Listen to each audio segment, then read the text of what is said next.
നമസ്കാരം. ഇൻഫർമേഷൻ മീഡിയയുടെ പുതിയൊരു വീഡിയോസിലേക്ക് എല്ലാ കൂട്ടുകാർക്കും ഒരിക്കൽ കൂടി സ്വാഗതം.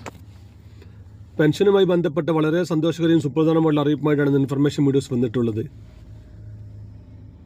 കഴിഞ്ഞ വർഷത്തിൽ 3 മാസത്തെ പെൻഷൻ കൊടുക്കാനുണ്ടായിരുന്നത്. അതിലൊരു മാസത്തെ പെൻഷൻ ഗഡു 1600 രൂപ മെയ് മാസത്തിൻ്റെ പെൻഷൻ്റെ കൂടെ ലഭിക്കുന്നതാണ്. ആർക്കെല്ലാമാണ് ഇങ്ങനെ ലഭിക്കുക, അത് നമ്മൾ പ്രത്യേകിച്ച് എന്തെങ്കിലും ചെയ്യേണ്ടതുണ്ടോ എന്നതിനെ കുറിച്ചെല്ലാം നോക്കാം. അതിനുമുമ്പായി ഇൻഫർമേഷൻ മീഡിയയുടെ വീഡിയോസ് നിങ്ങൾ ആദ്യമായിട്ടാണ് കാണുന്നതെങ്കിൽ ചാനൽ സബ്സ്ക്രൈബ് ചെയ്യാൻ മറക്കരുത്.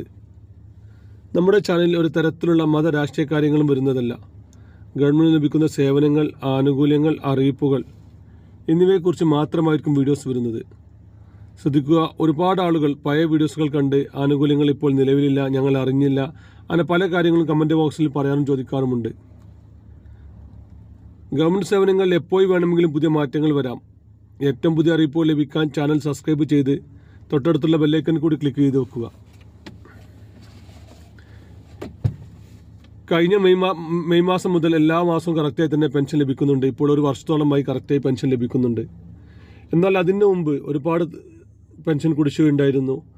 അത് ഓരോ മാസം പെൻഷൻ്റെയും കൂടെ കൊടുത്ത് ഇപ്പോൾ 3 മാസത്തെ പെൻഷൻ കുടിശ്ശിക മാത്രമാണ് ഇപ്പോൾ നിലവിലുള്ളത്. അതിലൊരു മാസത്തെ കുടിശ്ശികയായ 1600 രൂപ മെയ് മാസത്തെ പെൻഷൻ്റെ കൂടെ ലഭിക്കുന്നതാണ്. അതുകൊണ്ട് തന്നെ മെയ് മാസത്തിൽ പെൻഷൻ ലഭിക്കുന്ന ആളുകൾക്ക് 3200 രൂപ പെൻഷൻ ലഭിക്കും.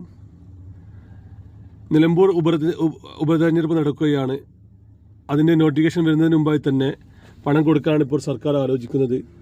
അതായത് ഈ മാസം 15-ാം തീയതിക്ക് മുമ്പ് തന്നെ പണം അവരുടെ അക്കൗണ്ടുകളിലെത്തും. ഇലക്ഷൻ നോട്ടിഫിക്കേഷൻ വന്നു കഴിഞ്ഞാൽ പിന്നീട് പെൻഷൻ കൊടുക്കാനോ അല്ലെങ്കിൽ പെൻഷൻ വിതരണത്തിനോ തടസ്സം നേരിട്ടേക്കാം. അതുകൊണ്ട് തന്നെ അതിനു മുമ്പായി തന്നെ പെൻഷൻ വിതരണം പൂർത്തിയാക്കാനാണ് ഇപ്പോൾ സർക്കാർ ആലോചിക്കുന്നത്. എന്നാൽ കഴിഞ്ഞ മാസങ്ങളിലെല്ലാം പെൻഷൻ മുടങ്ങിയ ആളുകൾക്ക് തുടർന്നും പെൻഷൻ ലഭിക്കുകയില്ല. അതുപോലെ തന്നെ കഴിഞ്ഞ മെയ് മാസത്തിന് ശേഷം പെൻഷൻ അപ്രൂവലായി പെൻഷൻ ലഭിച്ചുകൊണ്ടിരിക്കുന്ന ആളുകൾക്ക്, അതായത് ഒരു വർഷമായി പെൻഷൻ ലഭിച്ചുകൊണ്ടിരിക്കുന്ന ആളുകൾക്ക് കുടിശ്ശിക ഒന്നും നിലവിലില്ല. അതുകൊണ്ട് തന്നെ അവർക്കും 1600 രൂപ മാത്രമാണ് ലഭിക്കുക. നിലവിൽ കുടിശ്ശികയുള്ള ആളുകൾക്ക് മാത്രമാണ്, അതായത് 2-3 വർഷമോ പെൻഷൻ അപ്രൂവലായി പെൻഷൻ ലഭിച്ചുകൊണ്ടിരിക്കുന്ന ആളുകൾക്ക് മാത്രമാണ് മെയ് മാസത്തിൽ 2 മാസത്തെ പെൻഷൻ കുടിശ്ശിക ലഭിക്കുകയുള്ളൂ. അല്ലാത്തവർക്ക് മെയ് മാസത്തെ പെൻഷൻ മാത്രമാണ് ലഭിക്കുക. അതുപോലെ തന്നെ ഒരുപാട് ആളുകൾ പെൻഷനും പുറത്തായിട്ടുണ്ട്. ചെറിയ ചെറിയ കാരണങ്ങൾ കൊണ്ടാണ് ഇവരെല്ലാം പുറത്തായത്. നമ്മൾ കഴിഞ്ഞ വീഡിയോസിലെല്ലാം പറഞ്ഞിരുന്നു. അങ്ങനെയുള്ള ആളുകൾക്ക് ഈ ഒരു അവസരം മുതലാക്കാവുന്നതാണ്. നിലമ്പൂർ ഉപതെരഞ്ഞെടുപ്പ്, അത് കഴിഞ്ഞ് പഞ്ചായത്ത് ഇലക്ഷൻ, നിയമസഭാ ഇലക്ഷനെല്ലാം നടക്കുന്ന വർഷമായതിനാൽ തന്നെ ഇപ്പോൾ പെൻഷൻ അപേക്ഷിച്ച് കഴിഞ്ഞാൽ എല്ലാവർക്കും പെട്ടെന്ന് തന്നെ അത് അപ്രൂവൽ ചെയ്യുന്നുണ്ട്.